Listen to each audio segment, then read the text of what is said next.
So obviously you're all here for a webinar. Maybe some quick intros though to kind of help fill in the pieces and the puzzles there. So quick intro, Joey and Jennifer from Proteus. We are a technology company based out of the Lincoln, Omaha area for 20 some odd years, and have a very successful history in software and business. But the how here of why we're all together related to Big Brothers, Big Sisters. There's kind of a journey map that got us to this point here today, and I saw Stacy was on for a little bit there, but so kind of backdrop. So we have a very successful product called Engage, and Engage was originally designed and is heavily used in B2B services, basically onboarding, uh, complex sales, account management, et cetera, et cetera. And I had the opportunity to meet with Stacy Davis, and she was and still does obviously lead the inland group there. And I started to walk her through our product and what we were doing for B2B transactions. And she mentioned that this is very, very interesting stuff. I think this could really help with Big Brothers, Big Sisters, and some of our engagement and working with multitude of stakeholders from bigs to boards to all sorts of folks, which we'll get into here. And we were very thankful that she said, "Well, let's go for this. Let's see what Engage can do for my agency." And that's how we got to here today. We've seen some great results, helping her on a couple of different fronts. We're going to be sharing some of her stories through this as we go through, because she was really patient zero for us. And maybe I apologize, Dave. Maybe that's not a great way of showcasing you, but I think everybody kind of knows. I think this outcome was far better than that one. So yeah, that probably maybe not patient zero. Took a leap of faith, right? And yeah. we were very. That was horrible, Joe. And this is recorded. That's going to come back to get me. But the spirit of it was I was very transparent that we didn't have any other Big Brothers, Big Sisters. We had some other nonprofits, but these specific use cases that we're talking today, we clearly didn't have an example to prove that out to her. But she took a leap of faith with us about a year ago, and really Jennifer leads the account, and that's why Jennifer's here also. And we're really just here to share kind of some of the successes we're having, and kind of walk through some of the examples too, because we know that there are a lot of headwinds and challenges that all of your agencies basically are facing. And so this is really a culmination of not only Stacy helping us, others now also, but also us just learning over time and really honing the product that we believe we can really help each agency engage its plethora of stakeholders. And of course, everybody has headwinds and challenges out there. So we're going to talk about some of the challenges, and then we're going to kind of walk through. I'll shift gears. I'm going to lead kind of just a couple of framing things here, and then Jennifer's going to kind of walk through some of the examples that Stacy has graciously allowed us to share. And sorry, I keep getting bings that more people are joining, so I apologize if I keep stop. But that's kind of how we got to here today. So we appreciate everybody's time. We got so many folks already loaded up here. Obviously, it's going to be hard to do kind of like a Q&A. We'll follow up, of course, for your specific agency. If you have questions or ideas or anything like that, we'll give you guys some ways that we can connect at a later date and time. But just based on the overall interest of this conversation, we look forward to sharing hopefully some things that can be valuable, whether through us or just in general with running your agency. So I appreciate that. And if Scott, you do have questions, I'm sorry to Joey, if you do have questions, please feel free to throw them into the chat. We'll try to take a look at them if there are things that we can kind of incorporate into where we are, or we'll save those and kind of store those to respond to you guys directly afterwards. But feel free to use that. So the aforementioned Stacy, these are just some quotes from the field that we're getting, and some of these might be applicable. There's multiple use cases of how Engage is helping. but a lot of them kind of float around. Obviously, Scott was joking with us at the beginning about engagement, right? And engagement now is critical, but you guys have so many different stakeholders also, right? So you're being pulled in many different directions, whether that's bigs, littles, staff, sponsors, boards, committees. I'll keep going, right? Like there's a lot there, right? And so we empathize, and this is where when Stacy was explaining to me and Jennifer these challenges that she was having, that's when we started to really see how we legitimately could help, right? Like it wasn't square peg round hole. It was like, well, actually, all of those challenges that you guys are experiencing are also happening for our clients in what I would call normal B2B, right? Business to business kind of transactions. So these were some of the common, I always like to give real world examples or thematic, from your perspective, because that's what matters. It's not about software. It's about how we can help and kind of, show you what is possible. Because a lot of times it's not knowing what's possible. And so, so some quotes in the field, obviously digest, but we're going to move here kind of quickly just because there's a lot of ground to cover here. So top 5 challenges facing your agency probably floats around some of these elements here. I'm going to go through all 5. Not going to read really every single line of it because more than likely these are from you. So you know these already, right? So it's just really more affirmation. But one of the biggest challenges we know and heavily discussed is big recruitment and onboarding and retention, obviously, in the matrix of, or the hierarchy of importance to the agency and success and not only having them, but then scaling them as you have more need, excuse me, is a big challenge that we continuously hear. The second piece of that, and we're going to go through examples. Second piece is just in general, the communication and engagement overall. We kind of jokingly alluded to this of just how many stakeholders each agency is challenged with maintaining relationship. Obviously, you have in many cases limited resources, right? You have challenges of keeping all the stakeholders informed and providing that level that you desire of communication and collaboration with that. And obviously you can see, sorry, we got just another blast of 5 people coming in, so I'm clicking them in. But ultimately, these are kind of common thematic challenges to whether it's the events, to the bigs, just in general, the board members, partners, sponsors, where funding is coming from, right? The list goes on. And there is a lot of that email fatigue that one of the quotes was.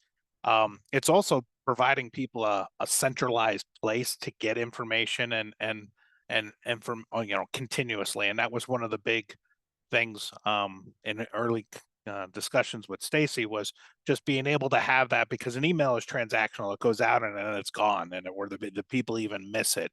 So by being able to have these resources all centralized where people can get to them at any point in time is extremely valuable. Just that alone is already extremely valuable in properly communicating and engaging. And of course, that's across all different kinds of the stakeholders that we talked about. So big recruitment, onboarding, and retention of those said bigs, kind of critical. Just in general, communication and engagement. This kind of popped up as we started to drive into our relationship. We also, our platform has heavily been used for boards and groups, but we didn't know to the extent of how important governance and boards and committees are to BBS agencies. And so the platform does extremely well in helping with board engagement, board onboarding, those types of activities. And many of you probably have subcommittees also, and just other elements of that. We've been able to extensively help in that area also. And so you're starting to see how what we're seeing is the archetype of many of the agencies. These are critical areas of the business model. Obviously, bigs, general communication, governance and committees for future growth, and then getting into also youth and little kind of activities as we're penetrating more into that now. And then last but not least is obviously it's the size of the fight in the dog, maybe not the dog, right? And so a lot of agencies have limited resources, have to be able to do more with less, but you're also, that doesn't dampen your desire of satisfaction of all those key stakeholders, right? So is there a way that we can provide really, really great experiences in all of the areas we're talking about, but also knowing that your resources are limited, time is limited, more workloads heavy. You know, you guys are all multitasking, right? A lot of hats, lot of hats going on. And sometimes you have staff turnover. And so, you know, having consistency of processes during those staff turnover times helps a lot when you're bringing in new team members, those types of things. And so kind of these were kind of common top 5 challenges. You might be saying, Joey, good job, 5 for 5. Joey, nope, just one of them. That's okay. That's great. But these are just a lot of the common things we're seeing as we continue to deploy the platform with agencies and starting to figure out how we can ultimately help with, at the end of the day, providing a great experience for the big littles and the others involved. So high level, 30,000 foot, those are a lot of the common challenges that we've been validating, and of course, also providing services against to help that. So the ProteusEngage is obviously, it would be very disappointing if I teed up everything like I just said and then stated we don't do any of this. I think that would be kind of a very bad webinar or info session. So this is literally what we've been validating with Stacy and others, is to really unpack the operations of an agency and really try to provide an optimized environment to do this outreach, communication, and collaboration with these varied amount of stakeholders, and obviously all sorts of operational needs of growing the enterprise, whether that's from training to the actual big engagement. I mean, there's a lot of operational stuff that you guys need to achieve on a we're working with another agency right now, and just the onboarding of the board members is quite an intense process of documentation, legal, all sorts of things, and we're helping really optimize that experience. So there's a lot of devil in the details and processes that we're really uncovering and really helping drive optimization against. All right. So just wanted to kind of frame a little bit of kind of our journey map and like, why are we even talking about this today? If you went to our website, you might be like, there's not a lot of stuff about Big Brothers Big Sisters on there. Here's why. We've been basically in an incubator proving and validating a lot of the challenges and then meeting those needs with the technology. So we appreciate everybody's candid feedback and ideas as we continue this journey, right? Like we're not across the finish line yet in a good way. I think you guys understand what I mean by that. We're very candid about we're learning and applying new things, and these strategies are working. So with that said, we're going to kind of jump into, because the benefit of obviously a lot of our research and real world results around this is we can kind of walk you through a couple of distinct, we call them experiences, because one of the big elements of our platform is the actual customer facing side or big facing side or board member, right? So we are a conduit, a platform, a portal between the agency and all of these critical external stakeholders to help bridge that communication and collaboration around all of them. So Jennifer's going to walk through a couple of those here to kind of bring them to life for you, obviously, because 30,000 foot, I'm sure you understand what we're doing, but when you start to see it in kind of the real world deployment, you'll be able to map that to your agency or maybe some of the challenges you're having. So with that said, going to switch over to Jennifer here. Now, backdrop, Jennifer was the lead, it still is the lead account on all BBS clients. So she's really kind of big brothers, big sisters. It's 3 Bs, but a lot of times I frequently say it wrong, so I apologize, everybody. But ultimately, Jennifer's going to walk through a couple of different use cases here to kind of bring them to life. I'll take over the question and answering if there are anything inside the Zoom channel here, but please feel free to fire away as we do this. So I'll hand it over here to Jennifer. Awesome. Thanks, Joey. So first of all, we're going to go through a BIGS, what I call the hub, right? So you kind of have a centralized space for each individual BIG. And that could start through recruiting all the way through onboarding and then into sort of the enhanced, kind of retention and communication platform for all things that they need to access during the time that they are matched with their littles. So when we set up a space, basically on this left-hand side, you have a configurable menu. So this is what Stacy's environment looks like for her bags. And some of this is conditional. So the groups on the left and then the content inside each section is either published to multiple bags or an individual bag one at a time, depending on what you're sharing. And the structure is based on what their roles are. So for example, if they are a community type, I don't remember the exact terminology, but if they're the community-based bigs, or if their bigs are in high school and are looking at career exploration, as you see here, we would have different types of foldering and groups and content that can be shared so that you can target content that you want to share to those specific groups.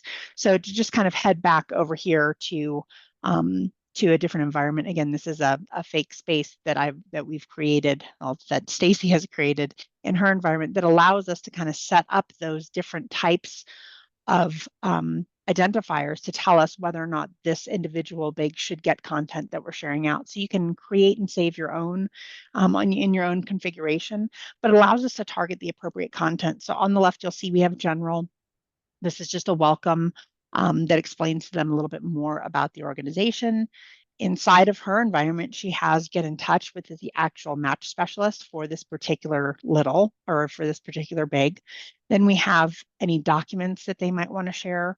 So they can load documents. Some of these might also be conditional. So if you have, like I said, community-based versus school-based, you could potentially have different documents that you share out based on that configuration setting. I'm sure there are others, but I'll probably bring that one up several times because it's the one I will remember the most.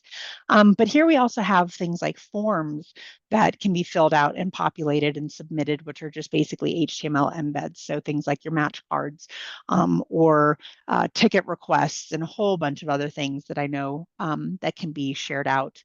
In addition, there's some training materials. These can be, again, customized towards specifically what you would need for that big. It might be unique to the little, or it might be something that they need to do because it's the first time, right? So they I don't know, I'm just making up things, but it could be like CPR training or the anxiety kind of courses that they need to go through. So there just could be very different things that they need to review. Stacy does a monthly newsletter as well. And so this is an example of the monthly newsletter. And then down at the bottom, she's got those archived kind of previous year. So she's got some automations where she just updates these now and they automatically get updated. One of the things that you can determine inside the system is if you want to inform people when new content is shared, or if you just want to share it and have it updated so that they've always got a resource library that's real, dynamically being driven and modified based on your needs. So a lot of times you're going to be doing both options just based on the different content that you're sharing out. I think an important thing here to reiterate, and Jennifer obviously said it, but this is a private portal between the agency and one big. And what the advantage here is it can feel highly personalized. The big can comment, ask questions. This is all to a specific big, but how you deploy these, manage these, everything can be all at scale, meaning so it feels like it's highly personalized to the big. The big can interact with it on an individual basis, but ultimately this is managed, kind of think of it simply put in a bulk setting if you want to. And of course you can have bespoke side experiences or additional things for one-off needs of a specific big themselves or any kind of classification of user inside the tool set. So just to reiterate, this is the big would have gotten to this by clicking a link in their email or logging into what feels like an extranet to them, where they can have a username and a password and it's branded, and then they get into their individual big experience there. Just wanted to, because sometimes that's a little confusing. We see it every day and know it, but what Jennifer was just showing there was actually an individual bigs experience. When they click in, those are all of the information and resources that are available to him or her to operate. So. Right. Thank you, Joey. And that's right. And so when I'm in this showcase big, this would be the big's name. So this is Jennifer Theeney as a big, and she's coming in, and we're selecting and identifying based on the big's workspace what the conditions are for how we're targeting. So if career exploration was set to no, then we wouldn't have this entire grouping of files and folders. And if it's school-based versus community-based, we might be sharing different documents through triggers or through automations, but also in searches. So when you want to do bulk sharing, you could filter to just career exploration or to just school-based, and then you could share those new modules or content, whatever it is that we're sharing out with just that group of people. Yeah. I think the exciting thing here, as Jennifer was just saying, when you start that, when you just had one big, when you got started, not a big problem communicating and collaborating with one big. But as you start to get into the 20, 30, 50, 100, 150, right, you're talking about an extensive amount of communication and collaboration. And so being able to have that centralized here, plus Jennifer's alluding to, based on what is checked, one or more of this and that, what you also have behind this is an entire template and library system, so that you're setting this up once and we're reusing all of that for these interactions. So it's very, very effective from an operational standpoint, time on task standpoint, other things, because we're able to reuse so much to be able to provide that kind of customized experience there. That's right. We also have templates like for this newsletter that we've just completed that allows you to push updates to all of the workspaces when you have a new file to replace something. So a new newsletter or this year's form or something to that effect. So you can just kind of go and do quick updates to everybody without having to touch all 200 sites or publish new content and kind of manage them manually. What you're seeing here too is that we have different types of what we call modules. So each module has different components in it. This is sort of an inline view, and then down at the bottom I showed you archive. So you can set up and configure your content based on how you want it to be displayed. You have a lot of different display options and can manage and manipulate each individual piece of material that you're trying to share out. And you have a lot of flexibility in how you build and design those. Like on the general, that's a pretty complex component, but you see here we have things like a video that could be enabled with media, and you have links out that you can share. And I showed you the embed. So there's a lot of different ways that we can help you set up the content that you're sending out as well. It's not just emails with links back or documents, but some of these can actually be interactive as well. Some of the other things that we have is we have things like upcoming events. I really like this one, and it shows, sometimes it'll actually show different events that are going on, but this is a ticket request form that she has.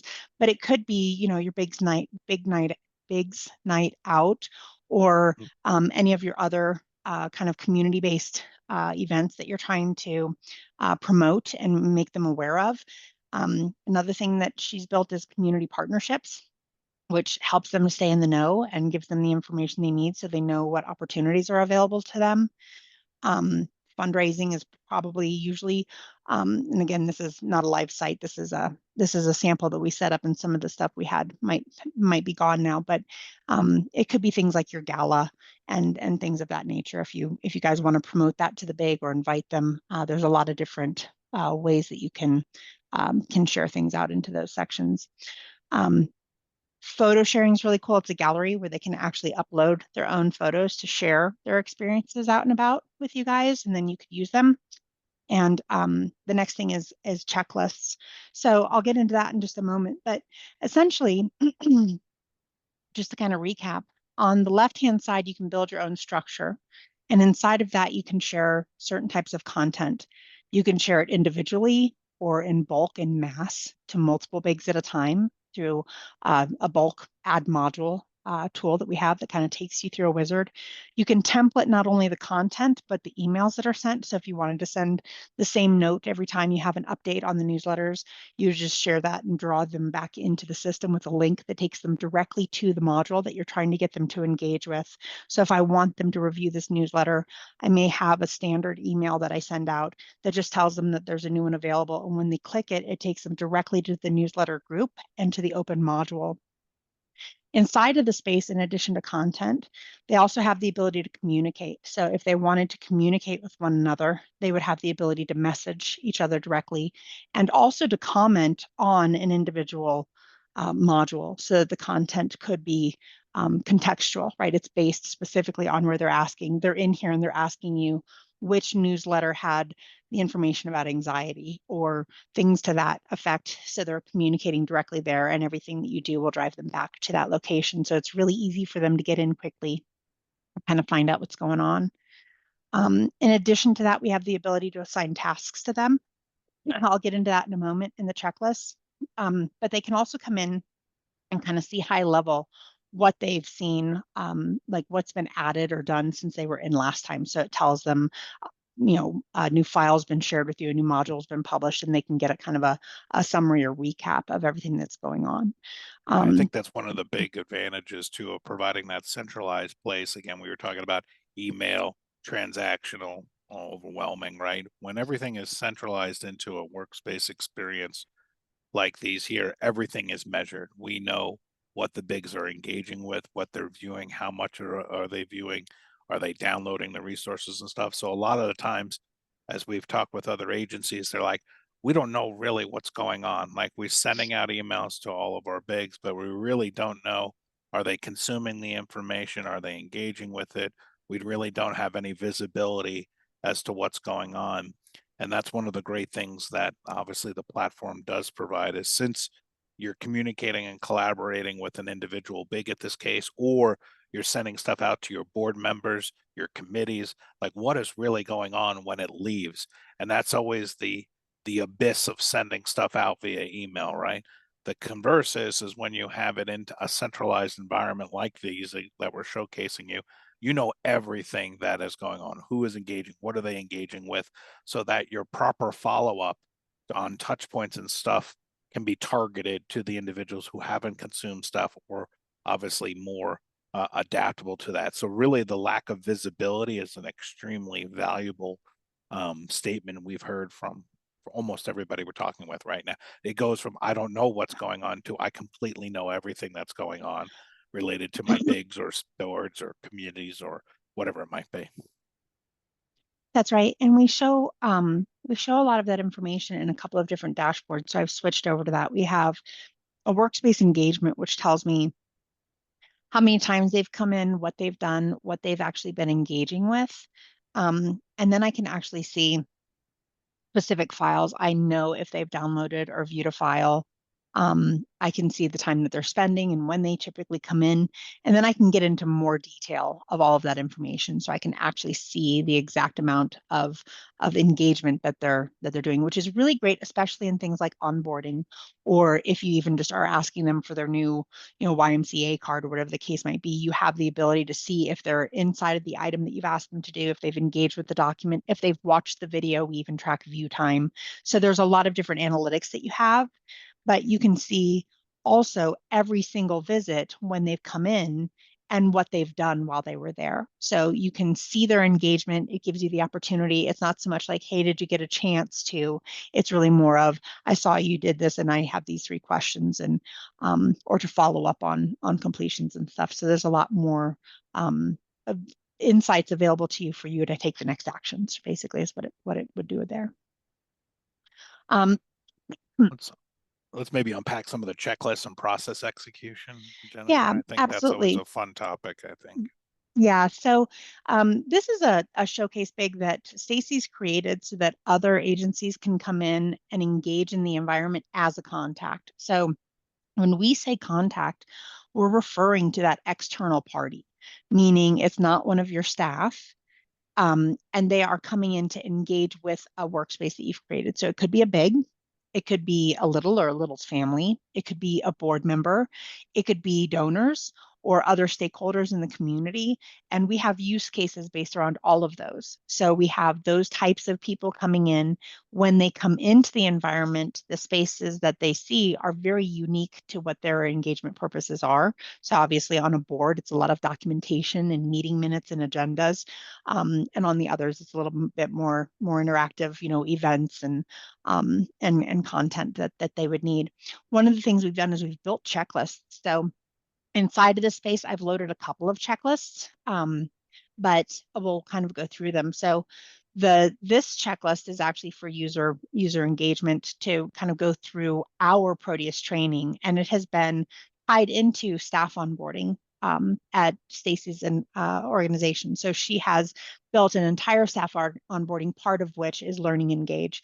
And I like to use this as an example because I know the content that's in here. So if you go into some of the items, you can see that we also embed content within the checklist. So one of the things we're asking them to do is watch this video, and the video is right here, and then they can mark it as completed. We also have images that can be shown. Let me go, I think, down to maybe MS Teams setup. I'm sorry, give me a second. This one has a link out, but we can also have images that are inside of the checklist items that show step by step, how to do something, or that walk them through what the elements are that you want them to do inside of that item. In addition, we have form fields, so you can ask them to capture data. You can have triggers based on a lot of the things they're doing here. So once they've completed this, then we ask them to do something else. And we can use some of that data that we're collecting inside of reporting as well. So there's just a lot of functionality that can be built into these customized checklists. I'll scroll down to a board of directors onboarding. So this is an example of what we might do for board onboarding. It can include things like the Acuity embed calendar for the orientation. Some of them might actually have fields. So for example, if we're trying to get them to gain access to SharePoint or something like that, if it was staff, then it might have their login ID and password credentials that are populated, and we can pass these items back and forth.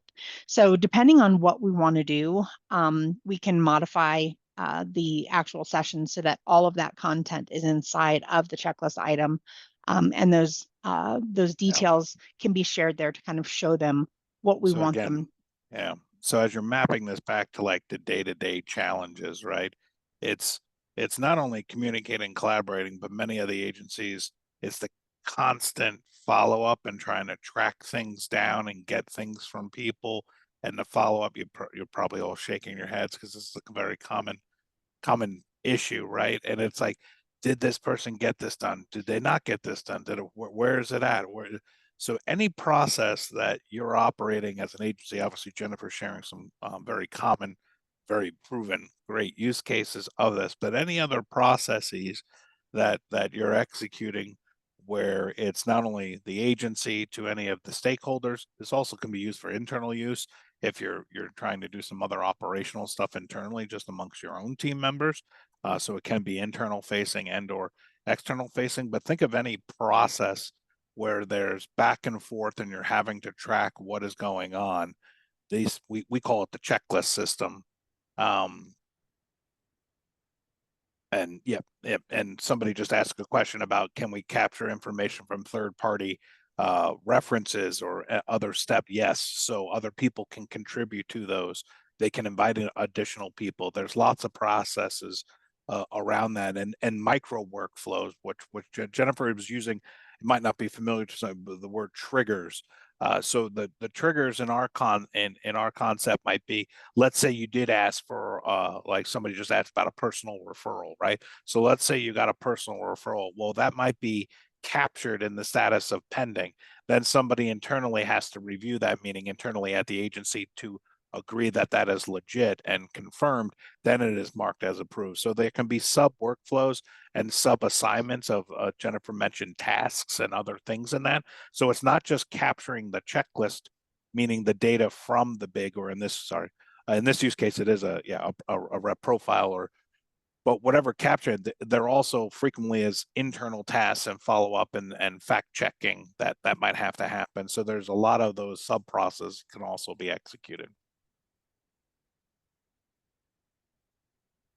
That's right. We can do items off of items. We can do things on status changes. So like I said, you could have your workspace start at recruiting. I could have internal items that the big can't see that would be recruiting. So we want to get their resume and maybe a profile photo of them, and we want to have internal meetings about them.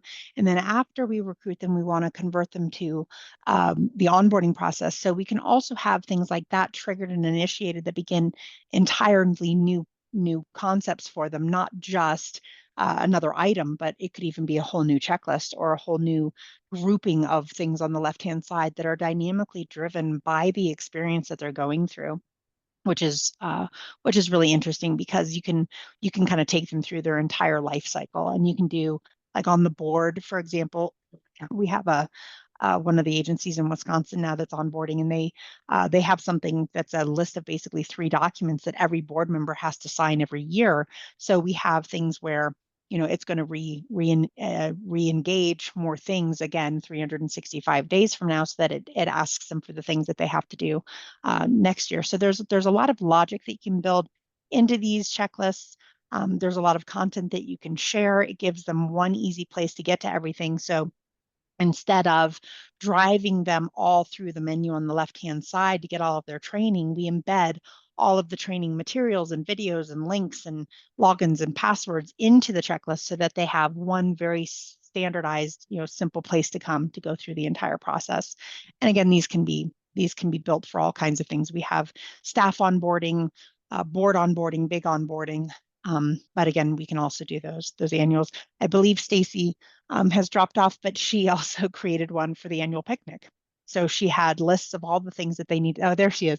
She had lists of all the things that they needed for the picnic, which is things like sign-up sheets for bringing stuff, and just a whole lot of different things that can be added in the checklist. They can be built on the fly inside of one module. So I could have loaded kind of a blank checklist and built it out here to kind of track the things like, follow-ups maybe on a meeting that are unique to that meeting and are only going to happen one time, or I can build full templates like we do for a lot of these. And Stacey, I saw you come on camera. I didn't know if you wanted to say something, but basically those are kind of 2 different approaches, right? You've got what we call the ad hoc or the templatized version. Yeah, we use that checklist for things like planning our annual picnic, like Jennifer was talking about, really like a project management tool. We use SharePoint vastly in our organization, but to just be able to assign different pieces of the project to everybody individually, and then have them work on that from that checklist makes it pretty easy for us. Yeah. There's also things inside of this. So this is a link to a form, but some of these have the ability to upload or download a form. So you could have them have something that they need to download, sign, and re-upload, or it's a link out to, I don't remember the forms tool that you guys use, but a lot of you guys use the same forms tool. So you could actually embed that and they can fill it in directly and then submit it. So there's a lot of different functions that can be built. Form assembly. That's right. Thank you. So there's a lot of different things that can be built into this, like the acuity and the links out to the match force elements that are publicly linkable, and your forms from forms assembly and things like that. In addition to this, we've got inside of the tool, like I was showing you before, we have the ability to do searches and filters by any of those concepts that you have. So I said we have the ability to do like bulk add. So if I had done a search here, and I'm going to stay just in showcase, I don't want to open up the rest of the bigs, but I have the ability to do a bulk add, and this takes me through the different wizards. So I can select one module, for example, and let's just say that we had a new match coordinator, and this is her calendar. We're going to share it to all the people that she's now being assigned to. So I could go next. I go to all the ones, and if there's multiple, they'd all be here. And I'm just basically going through a wizard that then also lets me do templated messaging. So I can have standard emails that are set up that allow me to bulk message where they're still getting individual information. We're populating it just like old Microsoft Forms with, the recipient's name, their specific link, our email signatures, which are your actual company signatures and things like that, so that we're sending a very personalized experience out, but we're doing it in mass. And we do that in a lot of different places. I want to go back in more in the administrator type of role. We talked a little bit about kind of the ability to change and set labels. We talked about the activity timeline and all of the analytics, but we also have file management. So any files that are there are all rolled up to the top so that you don't have to, as a staff member, kind of dig into all of the different trees here. You can come in just directly to your files. We have a tool that allows you to export these. So if you did ever want to download and export them in bulk, maybe when the match closes and you wanted to port those into Salesforce or something, or Matchforce, you can. We're hoping to eventually have integration with Matchforce. But yeah, I was going to say that we already have a global big partnership with Salesforce, the mothership of Matchforce, and a lot of our clients we have integrations. One of our goals of helping so many agencies is that we eventually can get authorization to connect at that level, because then all of the analytics, all of the data, everything that we're showing you here also could be pushed back into the Matchforce ecosystem, as we have proven integrations already with Salesforce. So that's something we're working towards. We don't have access yet. We plan on hopefully having movement on that by the end of the year. So that would obviously be another, there's tremendous amount of ROI and value add already. But if we're able to then take that to the next level there, it can even help with some more automations and other elements for the workspaces. Yep. In addition to the files, we have tasks and different people that are on the workspaces, and we use a lot of that up at the top level too. So for example, we could have a file library of company-wide documentation. So you've got all of your files here that are standard, either templates or content that you're sharing across multiple groups. So you might be loading a lot of your, again, we'll just go with school-based documents, that are important to them, and you can have them stored here so that you can pull them into individual bigs or staff or board groups when it makes sense to pull those in. You don't have to just constantly be uploading. You can have it from a template library that somebody could manage. We have version control and histories. We can also create those as links so that they could be used as external links that are directly to the document. A lot of consolidated views. So if we go to checklists, for example, we have views of all the checklists that are currently active, and we can get into the details there and see what the statuses are. In addition to that, we have a lot of reporting that we are providing. So the reporting shows actual engagement, who's spending time, where they're spending it. You can drill down into the details and see exactly what everybody's doing. You can manage this for your internal team at the user level, but also for your contacts for their engagement.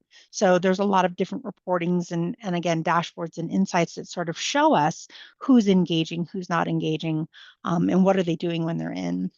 I want to do just a couple more minutes, if that's okay, and then we'll pass it back to Joey for Q&A at the end. But I'm going to go into the board of directors, and we're just going to kind of talk through high-level sort of structure.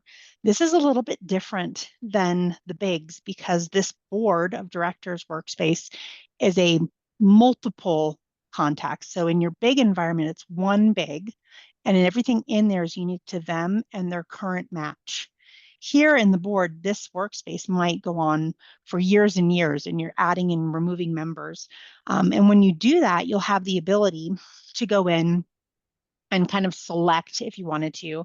We would select, I'm going to cancel that. I'll just get out of there real quick.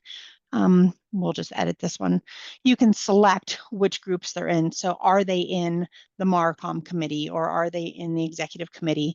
And by determining what committees they're on or what they're participating in, you can define which groups on the left-hand side they're a participant to, and that can change annually. I agree with Jennifer. That's a dealer's choice, though. Just so just so everybody knows, it's not one way or the other. Like a lot of our board use cases, you want it where it's more collaborative, where all the board members are in one workspace. So the questions, the answering, certain things that are going on is more in a group format. You could, if your preference is you want individual board portals for each board member, you can of course do that also. So it's not mandatory, but a lot of times the nice part about the board of directors in the kind of a group workspace is that there is a lot of commenting. Obviously there's other stuff being shared and living documents in there, all sorts of things where you're getting all the eyes of the board members in there. And again, as Jennifer said, you can slice off the Marcom. Maybe they only see the Marcom if they're in Marcom. I mean, you have a lot of flexibility and control to navigate who sees what, when, and where. Right. And this type of an environment is great because in this situation, we might have all the board members have access to the board meetings, but only certain members have access to the specific committees.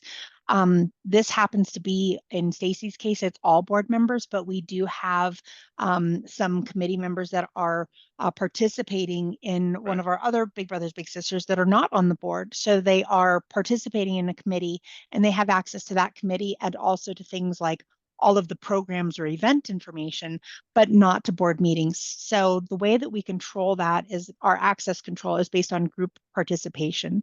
And you can add them manually or via automations that we help you build, like the checklist of committees that determines where they go. So again, the whole point is sort of one and done, right? You put them in, you make the decision, it automatically adds them and gives them access to the content, and they can communicate and collaborate with each other.